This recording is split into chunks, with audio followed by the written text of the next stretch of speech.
আপোনালোকে বাৰু ৰঙালাওৰ লগত ৰাজমাহ খাই পাইছেনে? মই যোৱাকালি বনাইছিলোঁ আৰু কেনেকৈ বনালোঁ আপোনালোকক দেখাওঁ বলক। এয়া ৰাজমাহখিনি অলপ টাইমৰ কাৰণে তিয়াই থৈ দিছিলোঁ। তাৰপাছত ধুনীয়াকৈ ধুই মেলি ল'লোঁ। লৈ মছলাৰ ভিতৰত মই ব্যৱহাৰ কৰিছিলোঁ আদা, নহৰু, জিৰা, জালুক আৰু এটা বিলাহী আৰু অকণমান পিঁয়াজ। ধুনীয়াকৈ সেইখিনি মিক্সিত পেষ্ট বনাই ল'লোঁ।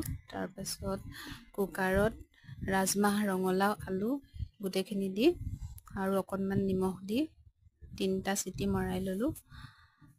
তাৰপাছত আৰু ধুনীয়াকৈ কেৰাহী গৰম কৰি তাত মিঠাতেল দি অকণমান পিঁয়াজ দি দিলোঁ। তাৰপিছত মছলা পিচখিনি ধুনীয়াকৈ দি নিমখ হালধি মই তাতে এড কৰি দিছিলোঁ মছলাৰ লগতে। তাৰপিছত ৰাজমাহৰ যিখিনি বইল কৰি থৈছিলোঁ সেইখিনি ধুনীয়াকৈ দি দিলোঁ।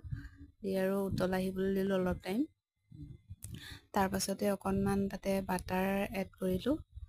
বাটাৰটো মানে দিলে ভাল লাগে খাই আৰু। তাৰপিছত মোৰ ধুনীয়াকৈ ৰাজমাহৰ তৰকাৰী ৰেডি হৈ গ'ল। আপোনালোকেও এনেকৈ বনাই খাই চাবচোন।